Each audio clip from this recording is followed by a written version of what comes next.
It is 8 p.m. and here are the top stories tonight. 2 years after the tragedy, when Mother's Day turned into a missing persons investigation. Suzanne Morphew's husband and daughter speaking for the first time since her disappearance, just weeks after murder charges against Barry Morphew were dropped. A Colorado district attorney promised justice, but victims of violent crime say he failed to follow through. How do you think the district attorney has handled your case? He didn't take it serious. Denver 7 investigates a pattern of behavior that's caught the attention of the Attorney General and prompted calls for his removal. We can't keep doing this. We have to get this changed. Going beyond the call. We're going to start doing chest bursts. 1, 2, 3, 4. 1, 2, 3, 4. A 911 dispatcher honored after saving the life of a 4-week-old infant. Plus, one local company working to keep EV tech in the hands of Coloradans. And we're developing inherently safer batteries, which would then result in significant cost reductions for the vehicles themselves. This Sunday will mark 2 years since Suzanne Morphew went missing. The Colorado mom went on a bike ride on Mother's Day in 2020, but she never came home. Suzanne's disappearance went on to make national headlines, and tonight her family is breaking their silence. Good evening, and thank you for watching Denver 7 News on Local 3. I'm Jacqueline Allen. And I'm Byron Wang. The daughters of Suzanne Morphew, along with their father Barry, are speaking out for the first time since the murder charges against him were dropped last month. Jason Grinauer reports.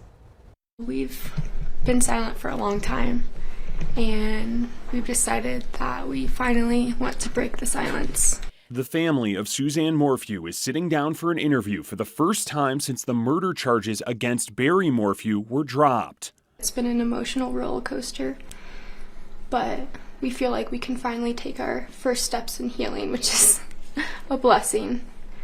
And yeah, we just know our dad better than anyone else, and we know he was not involved in our mom's disappearance. Mallory and Macy Morphew standing by their father, who investigators believe was responsible for their mother's disappearance 2 years ago. The three seen walking out of court arm in arm just moments after the charges against him were dropped. We want to heal. We feel like we haven't been able to heal these past 2 years. The family says Suzanne left her Colorado home for a bike ride but never returned. I just love my girls, and I love my wife. I just want her to be found. But investigators told a different story, arresting Barry Morphew. The charges against him ranging from first-degree murder to tampering with physical evidence. Prosecutors argued that Morphew discovered his wife was having an affair, then killed her, disposed of her body, and staged a bike crash in a rural area. They released this body camera footage from the hours after she was reported missing, police saying Morphew touched evidence. Hey, could you not touch the bike with your hands, please? Morphew's daughters say he isn't a killer and are celebrating the dismissal of the charges, now demanding District Attorney Linda Stanley do more. I just hope that Linda will step up to the plate and do everything she can to find our mom, because what they've done is not fair. And we're never going to stop looking for our mom. Court filings say that while authorities are close to discovering Suzanne's body, weather has complicated the efforts. The location where Suzanne's body is believed to be has 5 feet of snow concealing it. Barry Morphew's attorney says authorities have mishandled the case and are planning to file a complaint against the DA. And if you want to honor Suzanne and you want to honor the daughters, go find Suzanne. The DA's office telling ABC News they and law enforcement have been diligently searching for Suzanne Morphew since she was reported missing, and that they are continuing to do so. Prosecutors need to be held responsible, and they need to pay for the damage they've caused to Barry, which is frankly nearly irreparable, because it's hard for anybody to believe that Barry is not who they claim he was. That was Jason Grinauer reporting. The charges against Morphew were dismissed without prejudice, which means if investigators find new evidence, he could be charged again.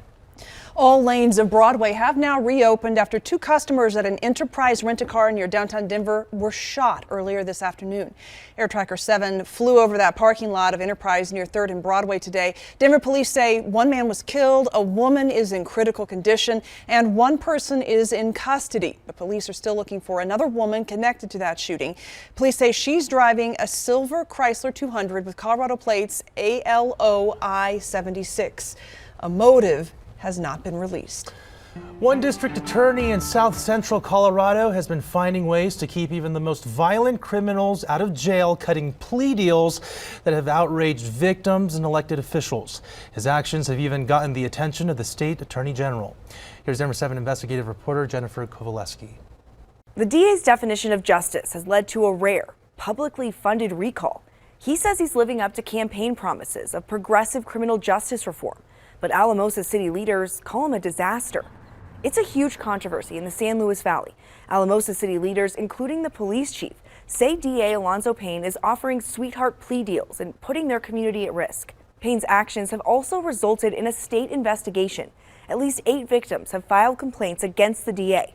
And that state investigation found he likely violated victims' rights. Do you believe the person who shot you has been held accountable? No, ma'am, not at all. This has gotten extremely serious. It's putting the community at risk when we're not holding people accountable. I hope you'll watch our full investigation tonight on Denver 7 News at 10. We tracked down the DA, and we'll have more on why he's not backing down on those efforts to recall him. I'm Denver 7 investigative reporter Jennifer KOVALESKI. We're going to start doing chest burst notes. 1, 2, 3, 4. 1, 2, 3, 4. A Boulder County dispatcher remained calm under pressure, helping new parents perform CPR on their 4-week-old baby. Dispatcher Rob Schmoller talked the couple through infant CPR after their baby stopped breathing and fell unconscious. I prepared them verbally, we're going to do CPR, stepped them through the process, then made sure they kept the rhythm necessary, paused for breaths, got back to it, and eventually we started hearing the baby cry. The parents got the baby to start breathing in time for first responders to take over. Dispatcher Schmoller received a life-saving award for his actions. He did a great job. All right, tomorrow is Community Wildfire Preparedness Day, and there are plenty of ways to keep your home as safe as possible. First, it's a good idea to clean up dead and dry material around your home, maybe this weekend, and keep that 5 feet away from your house. It's something officials want people to do to reduce fire danger no matter where you live.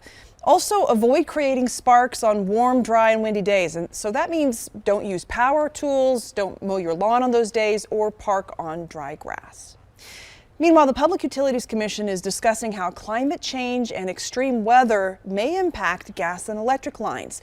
Officials from the Public Service Company of Colorado met today to speak about wildfire mitigation, saying they will be implementing power line inspections for severe weather, new construction methods, and camera technology as ways to protect areas in wildfire risk zones. President Biden has said by 2030 he wants half of the country's vehicle sales to be electric cars. And this week, the administration committed big money to fulfill this big goal. $3 billion will be made available to U.S. companies that make batteries for electric cars. Denver 7's CB Cotton explains how one Colorado company will benefit from this big financial boost. Jacqueline Bayon, Colorado has been a leader when it comes to electric vehicles. We have several companies here who manufacture electric cars and other companies who make batteries for them. And I got to speak with one of these companies today, and they tell me this latest plan is going to impact them in a huge way. So this plan from President Biden is to make $3 billion available to companies in the form of cost-sharing grants. The White House says as many as 30 companies could get these grants worth more than $50 million each. Solid Power Battery says these are dollars they plan on applying for. The company is based in Louisville and specializes in solid-state batteries for electric cars. And this is pretty unique because in simple terms, right now most electric cars are powered by batteries that use a liquid to deliver the electricity. And this company, their batteries are solids. I got to speak to the CEO and he told me he hasn't been given a timeline for when they could apply and receive these funds, but he says this is going to help the country become more independent on not only its supply chains, but also its energy resources. Certainly we have electric vehicle production here in the United States and to some degree battery production here in the United States. But let's face it, right now battery production is dominated by Asian producers. And if left to just simple, free economic forces, I can assure you that that will remain unchanged as we move into the future. And of course, to me, that represents a national security issue. And coming up on Denver 7 News at 10, we're going to take a closer look at Colorado's role in the electric vehicle industry and how this funding is going to help. For Denver 7 News on Local 3, I'm CB Cotton. Windy, hot, and dry for Saturday. Fire weather warnings are in effect. Hundreds of oil wells left orphaned across Colorado. We felt that the public had a right to know what chemicals are used in oil and gas operations. Now state lawmakers are trying to stop a disaster before it happens. She's often taking care of everyone else before even thinking of herself. How you can win a dinner with Jay just in time for Mother's Day.